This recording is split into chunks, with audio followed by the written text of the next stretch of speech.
Hello everyone, Assalamu alaikum. This is SK Shumon and you are watching SK360 Solution. আজকে আমরা কথা বলবো আমাদের অডিও ক্লিপ থেকে কিভাবে আমরা নয়েজ রিডাকশন করতে পারি অথবা নয়েজ রিমুভ করতে পারি। তো নয়েজ এবং অডিও ক্লিপ এই দুইটার মধ্যে পার্থক্যটা আমাদেরকে আগে জানতে হবে। আমরা যখন কোনো কিছু রেকর্ড করি, যেমন ধরুন এখন আমি রেকর্ড করছি, এই কথাগুলো হচ্ছে আমার মেইন অডিও ফাইলটা, এবং এর সাথে যে বাতাসের শব্দ অথবা যদি ফ্যান চলতো তাহলে ফ্যানের শব্দ বা আশেপাশের যে শব্দগুলো যেগুলো আনওয়ান্টেড শব্দ, এগুলোকেই আমরা অ্যাকচুয়ালি নয়েজ বলে থাকি। এই নয়েজগুলো কিভাবে রিমুভ করা যায় বা রিডিউস করা যায় সেটাই আমরাই দেখব আমাদের আজকের এই টিউটোরিয়ালে। এই নয়েজ রিডাকশন করার জন্য আমরা ব্যবহার করব Adobe Audition। তো চলুন কথা না বাড়িয়ে শুরু করা যাক আমাদের আজকের পর্ব।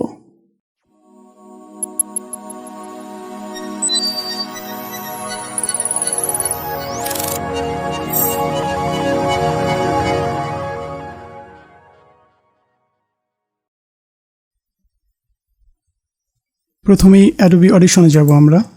আমার কাছে এখন ভার্সন আছে 2018 ভার্সনটা। এটা হচ্ছে Adobe Audition-এর ইউজার ইন্টারফেস। সো আমরা যেহেতু নয়েজ রিডাকশন করব সেহেতু আমাদের একটি ডেমো ফাইল নিতে হবে। তো চলুন একটি ডেমো ফাইল আমরা রেকর্ড করি। সেটিংস যেটা আছে সেটাই থাকবে। Hello guys, Assalamu alaikum. This is SK Shumon and you are watching SK360 Solution.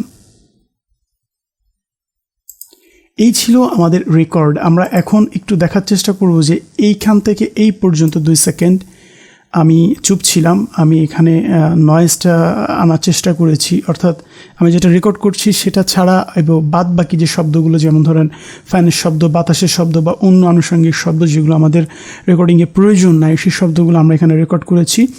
So এটা হচ্ছে নয়েজ এবং এটা হচ্ছে আমাদের অডিও যেটা আমাদের প্রয়োজন। আপনাদের কাছে এখানে মনে হচ্ছে হয়তো কোনো নয়েজ নাই। আমরা এখান থেকে যদি একটু বাড়িয়ে দেই তাহলে আমরা দেখতে পাবো যে এখানে কি পরিমাণ নয়েজ ক্যাপচার হয়েছে। এই সবগুলো হচ্ছে নয়েজ আর এটা হচ্ছে আমাদের অডিও। আমি যদি একটু আপনাদের প্লে করে শোনাই তাহলে আপনারা বুঝতে পারবেন।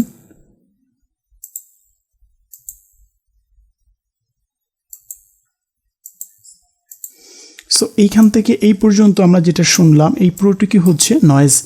সো আমরা দেখব যে কিভাবে এই নয়েজটা রিমুভ করা যায় Adobe Audition ব্যবহার করে। প্রথমেই আমি Adobe Audition-কে বলে দিতে হবে যে কোন শব্দটুকু আপনি রিমুভ করবেন বা রিডাকশন করবেন।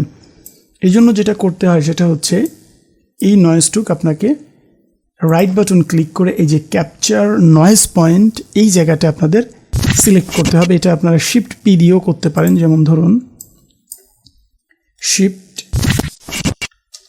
শিফট পি দিলেও আপনার এই নয়েজ রিডাকশন হয়ে যাবে। অর্থাৎ শিফট পি যখন আপনি চাপবেন তখন এটা নয়েজ অটোমেটিক ক্যাপচার করে নেবে। এইভাবে যেটা করছিলাম আমরা এটা করে নেবে। সো এই হচ্ছে নয়েজ ক্যাপচার করার ব্যাপার। এখন কথা হচ্ছে যে আপনি যে জায়গাটুকুতে এই নয়েজটা রিডাক্ট করতে চান সেটা আপনার সিলেক্ট করতে হবে। আপনি যদি এতটুকু করতে চান তাহলে এতটুক। আমি যেহেতু পুরো রেকর্ডিংটাই আমি সিলেক্ট করতে চাই, অর্থাৎ পুরো রেকর্ডিং থেকেই আমি এই নয়েজটা রিডাক্ট করতে চাই, সেহেতু আমি পুরোটা সিলেক্ট করলাম Ctrl+A চেপে। এখন যেটা করতে হবে উপরের দিকে ইফেক্ট বাটনে ক্লিক করে মাঝে এসে নয়েজ রিডাকশন বা নয়েজ রেস্টোরেশন যে অপশনটা সেটা ক্লিক করে রাইটে এসে নয়েজ রিডাকশন প্রসেস এইভাবেও আসতে পারি আমরা, অথবা আমরা Ctrl+Shift+P ক্লিক করেও আমরা এই ইউজার ইন্টারফেসে আসতে পারি। আবারও বলছি, Ctrl+Shift একসাথে চেপে ধরে পি ক্লিক করলেই এই অপশনটা চলে আসবে। এখানে আমাদের কিছু অপশন আছে, আমরা সেই অপশনগুলো একটু দেখব। প্রথমেই আছে হচ্ছে noise reduction, noise reduce by, advance অপশনে আছে spectral decay rate, smoothing, precision factor, transition width, এই অপশনগুলো আছে। সো এটা হচ্ছে অ্যাডভান্স অপশন, এটা আমাদের জানার দরকার আছে, আমি পরে বলছি। সো এইখানে যে অপশনটা আছে আপনি কত % নয়েজ রিডিউস করবেন। দেখুন আপনি যত কমাচ্ছেন নয়েজটা পড়ে যাচ্ছে। সো 100% রাখলে আপনার নয়েজ থেকে যাবে, 90 হলে একটু কমবে, 80 হলে আরও কমবে, 70, এভাবে আপনি চাইলে 0 করে দিতে পারেন। সো আপনারা অনেকে বলতে পারেন আমি 0 করে দিব, সাউন্ডটা নয়েজটা পুরোপুরি রিমুভ হয়ে যাবে। সেই ক্ষেত্রে কি হবে, আপনার সাউন্ড রিমুভ করতে যে আপনার মেইন ফাইল অডিওটাও আপনার অনেকাংশে খারাপ হয়ে যাবে। অর্থাৎ সাউন্ড বা নয়েজটাও এক ধরনের কিন্তু অডিও। সো আপনি যত রিডিউস করবেন তত নয়েজ কমবে, কিন্তু সাউন্ড কোয়ালিটিও খারাপ হবে। এই জন্য আপনাকে এমন একটা অ্যামাউন্ট রাখতে হবে যে অ্যামাউন্টে আপনার নয়েজ সর্বনিম্ন এবং সাউন্ড কোয়ালিটি সর্বোচ্চ। এটা আপনার রেকর্ডিংয়ের উপর ডিপেন্ড করবে। আপনার রেকর্ডিংটা যত ভালো হবে, যত স্মুথ হবে, তত আপনি কম রিডিউস করলেও আপনার সাউন্ড কোয়ালিটি ভালো থাকবে। আমার যেহেতু একটু সাউন্ড আছে, খুব বেশি নেই, এই জন্য আমি 85 রাখবো। এভাবেও কমাতে পারেন, অথবা এখানে ক্লিক করে 85ও রাখতে পারি। আর কত ডেসিবেল পর্যন্ত আপনি সাউন্ড কমাবেন সেটা আপনি করতে পারেন, এভাবে বাড়াতে কমাতে পারেন। সো আমি রিডিউস বাই 80 দিলাম, 80 থাকলো। এইবার আমরা আসি অ্যাডভান্স সেটিং। অ্যাডভান্স সেটিংয়ে 4টা অপশন আছে। আমার মনে হয় এখানে 65, 7, 0 এইসব সব ঠিক আছে। আপনি শুধু এই স্মুথে আসবেন। স্মুথে আপনাদের যেটাই থাকবে আপনি এটা 30, 300 অথবা 400-এর মধ্যে রাখবেন। 350 অবধি রাখতে পারেন। এটা কি করবে, আপনার নয়েজ রিমুভ করার জন্য যে আপনার সাউন্ড কোয়ালিটিটা খারাপ হয়েছে ওটাকে স্মুথ করে দিবে, একটু ভালো করে দিবে। সো আমি আপনাদের বোঝার জন্য আরেকবার একটু বলি, আপনার নয়েজ রিডাকশন করবেন এই পরিমাণ, রিডিউস করবেন এত ডেসিবেল, এই দুইটার মধ্যে একটা কম্বিনেশন রাখবেন, যে কম্বিনেশনে সর্বনিম্ন সাউন্ড নয়েজ সর্বনিম্ন হবে এবং সাউন্ড কোয়ালিটি সর্বোচ্চ হবে, অডিও কোয়ালিটিটা।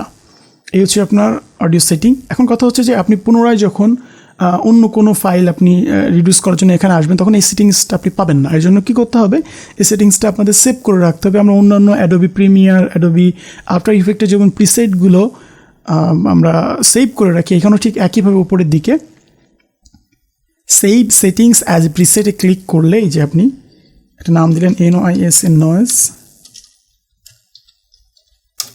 নয়েজ রিডাকশন দিয়ে সেভ করে রাখলেন। সো পরবর্তীতে যখন আপনি এখানে আসবেন, আপনি জাস্ট এখানটায় এসে নয়েজ রিডাকশন করলে এই সেটিংসটা চলে আসবে।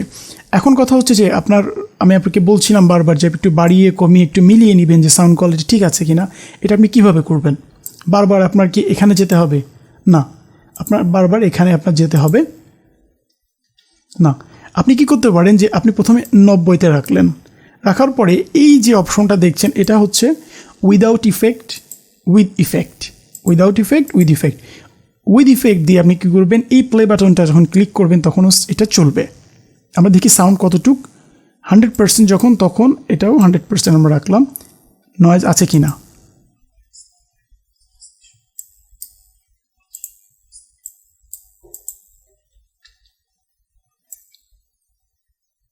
এখানে দেখেন সাউন্ড আছে, এটাই হচ্ছে নয়েজ। এখন আমরা কি করতে পারি, আমরা এখানে একটু কমাবো, রিডিউসটাও আমরা 80-তে নিয়ে আসবো, আর এইটা আমরা 85-এ রাখি। স্মুথ ঠিক আছে। এইবার আমরা একটু শুনবো যে এই জায়গাটা এখন কি অবস্থা আছে। দেখুন এইখানে কোনো নয়েজ এখন আর নেই। সো এইভাবে আপনি বাড়িয়ে কমিয়ে এটাকে ঠিক করতে পারেন আপনার পছন্দ অনুযায়ী। এবার কি করতে হবে, পুরো সেটিংস যখন ঠিক করা হয়ে যাবে তখন অ্যাপ্লাইতে ক্লিক করলে, এবার দেখুন চমৎকার একটি জিনিস, where is the noise? there is almost zero। যেটুকু আছে সেটুকু এটা আপনারা বুঝতে পারছেন, এটা অনেক বড় করে দেখানো হচ্ছে বলে এখানে কিছু সাউন্ড পাওয়া যাচ্ছে, কিন্তু রেকর্ড করার সময় এখানে কোনো সাউন্ড আপনি পাবেন না। সো এইভাবে আপনি চাইলেই আপনার সাউন্ড রিডিউস করতে পারেন। আমরা একটু বিফোর আফটার দেখাই, Ctrl+Z চাপলে এই দেখেন বিফোর, এই হচ্ছে নয়েজ, আর নয়েজ রিডাকশনের পরে এই যে নয়েজ। সো Adobe Audition দিয়ে আপনি খুব ভালোভাবে আপনার অডিওটার নয়েজটা রিডাকশন করতে পারেন। এটা হচ্ছে রোগ হওয়ার পরের চিকিৎসা। সো আমাদের চেষ্টা করতে হবে রোগ হওয়ার আগেই যাতে কোনো প্রতিষেধক নেওয়া যায় কিনা, এই ধরনের কোনো কাজ আমরা করতে পারি কিনা। সো আমাদের দেখতে হবে যে নয়েজটা সর্বনিম্ন কিভাবে রেকর্ড করার সময় হয়। আমাদের রুমটা একটু বদ্ধ হলে ভালো হয়, ফ্যানটা বন্ধ রাখতে হবে, অবশ্যই এসি থাকলে সেটাও বন্ধ করতে হবে যাতে বাইরের সাউন্ডটা না আসে, আপনার মূল সাউন্ডটা যাতে থাকে। তাহলে আপনি নয়েজ রিডাকশন যখন করবেন, আপনি সামান্য পরিমাণের রিডিউস করলেও 90 % আপনি করলেও আপনার সাউন্ডটা পুরোপুরি চলে যাবে। তাহলে কি হবে, আপনার মূল অডিওর কোয়ালিটিটা ভালো থাকবে, সাউন্ড কোয়ালিটি ভালো রেখে আপনি নয়েজ রিমুভ করতে পারবেন। কিন্তু আপনি ধরেন ফ্যান চালিয়ে জানলা দরজা খুলে যখন রেকর্ড করবেন তখন নয়েজ প্রচুর পরিমাণের হবে। আর যখন ওই নয়েজটা আপনি 50% বা 40% এসে নয়েজটা কমাতে যাবেন তখন আপনার সাউন্ড কোয়ালিটি প্রচুর পরিমাণে খারাপ হয়ে যাবে। সো অডিও রেকর্ড করার সময় অবশ্যই মনে রাখতে হবে নয়েজটা যাতে সর্বনিম্ন ক্যাপচার হয় আনুষঙ্গিক, তাহলে এডিটটা করলে ভালো হবে। আর অ্যাডোবি অডিশন তো আপনাদের জন্য আছেই। সো আমাদের এই ভিডিওটার মূল উদ্দেশ্য ছিল কিভাবে আমরা আমাদের অডিও ক্লিপ থেকে নয়েজ রিডাকশন করতে পারি, নয়েজ রিমুভ করতে পারি। সো এই ছিল আমাদের আজকের পর্বে। যদি ভালো লেগে থাকে তাহলে অবশ্যই লাইক সেই সাথে শেয়ার করবেন, এবং যদি মনে হয় আপনার কোনো বন্ধু কোনো ফ্রেন্ডের এই ভিডিওটা দেখলে লাভ হবে তাহলে অবশ্যই শেয়ার করবেন। তো ভালো থাকবেন, সুস্থ থাকবেন আর দেখতে থাকবেন SK360 সলিউশন। আপনাদের সাথে এতক্ষণ আমি ছিলাম SK সুমন। ভালো থাকবেন, সুস্থ থাকবেন। আসসালামু আলাইকুম।